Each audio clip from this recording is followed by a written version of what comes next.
Hello everyone, it's Melody Ross again, and I'm back today with another Artist Connection Discord collaboration with my good friends Weblight Dreams and Aurora's Art World. Their links will be in the description below, so make sure you check out their videos as well. For this month we decided to paint containers that we had around the house. So I had this old baby food jar that was just sitting around. So I decided to create something with it. As you can see, I'm using some Apple Barrel King's Gold matte acrylic paint. And I mixed that with some Mod Podge matte to kind of thin it out. And once I got that to a consistency that it would kind of run down the inside of the jar, and then I just rotated the jar until it was thoroughly coated on the inside. This does take a little bit of time to do, just to get it right, but you know, you just want to make sure that it coats the entire inside of the jar and that you're not missing any spots. As you can see in my footage here, some of the spots it would skip and there would be a hole there, so you just have to, you know, keep turning it and adjusting it until it coats the entire inside.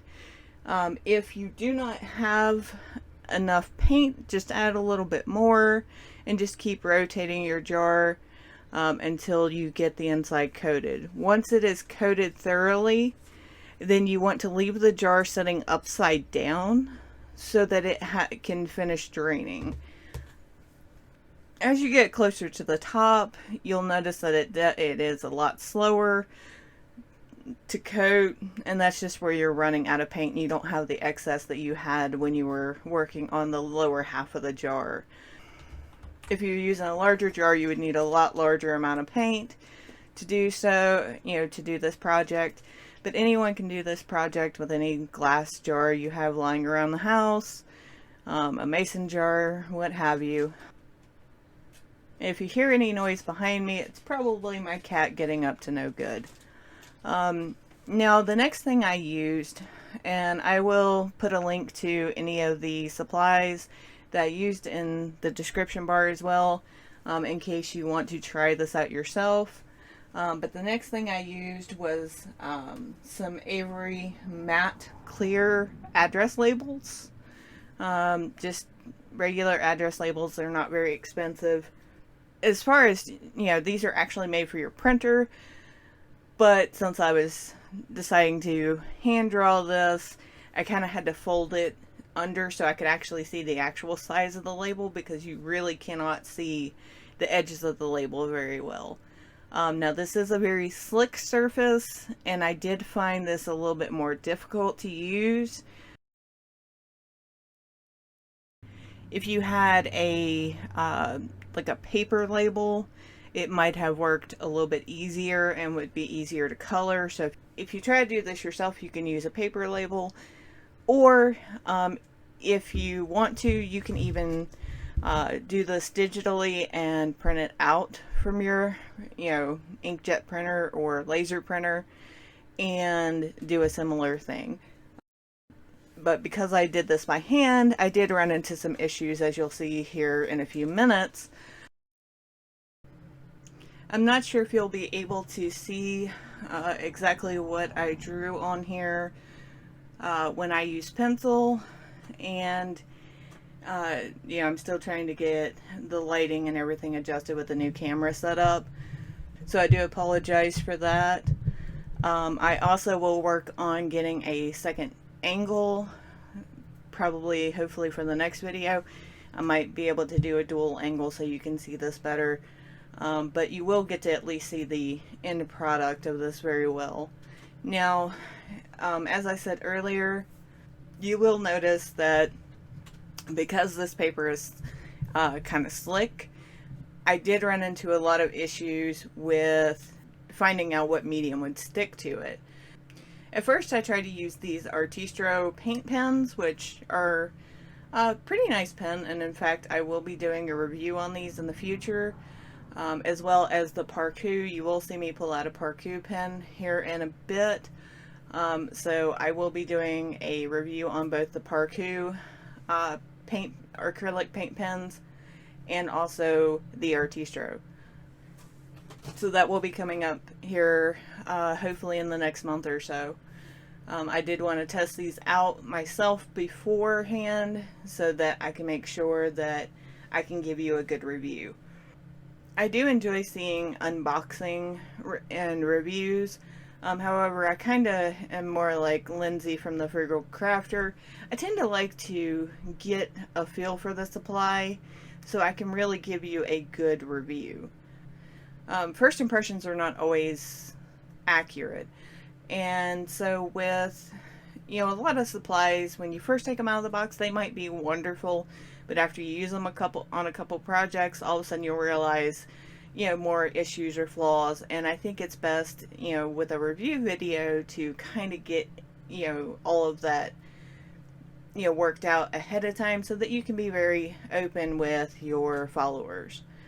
Now here you'll see me trying to use the Parku pen. The Parku pen just would not stick. None of these pens, what would happen is it would stick for one swipe, but say it didn't fill in the slot all the way, and so when you run the pen back over, it would basically erase exactly what you just put down. As you can see, it's not very detailed, and it's very blurred out. And here I tried one of my calligraphy pens. I would pronounce it, but I can't remember how to pronounce it because it is a Japanese brand.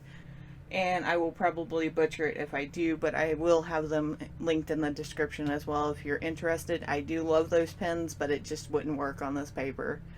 However, Sharpies seem to come to the rescue. And at first I had a little bit of issues with the Sharpie, as it was kind of erasing a little bit, but after I used it for a minute or so, it actually worked really well, and so I finished this up with my Sharpies. So now, as you can see, now that I've finally been able to darken the word, you can get an idea of what this is going to be. It was just something that came to me, and I thought it would be a really cute idea. I will be taking pictures of it and posting it on my Instagram, so I will have better pictures available soon. I did try to blot off a little bit of the blue so they would be a little bit more transparent. However, it would not budge. The Sharpie markers dried fairly quickly on this paper, so I wasn't able to lift any of it with that paper towel. But I did try because I didn't want it as dark. I was hoping to use different the other pens so I could have different colors, but this is what we ended up with, because unfortunately nothing else would stick to this paper. Now, after I finished the label, I did allow this to sit for quite a while so that the paint on the inside could dry. So one thing I will recommend as you're letting it dry is to maybe pick it up and move it a few times so that it's not draining all in one place. Also, once it's mostly dry, you can actually wipe out the upper rim if you don't want it to be yellow all the way up past the lid.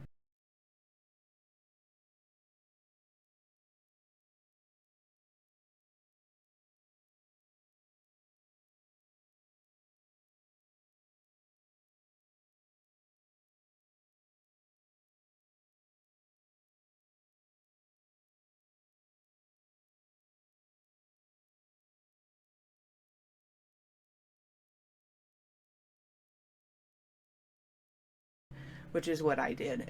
As you can see here, there wasn't, I was able to wipe it off. Just be careful if it's still kind of wet on the inside, because you will wipe the inside off as well if you accidentally let your paper towel slip like I did, and then I had to correct that.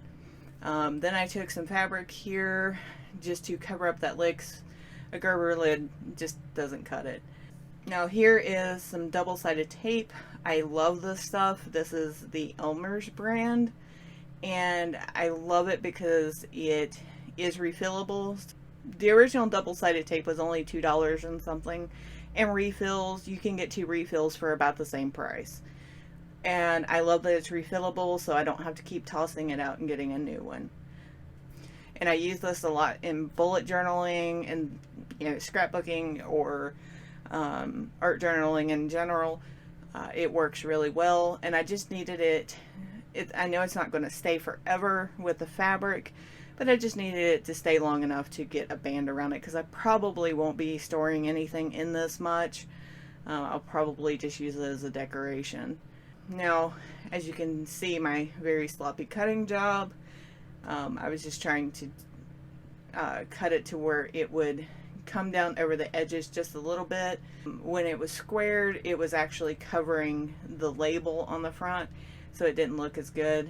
Now, I did get this elastic rope cord here, and I was going to use this, but it just wasn't staying, the actual fabric wasn't staying down, so I just went with a rubber band, which I was going to make temporary, but it actually looked perfect because it was yellow and it looked fine the way it is, so I just went ahead and just went with the elastic instead.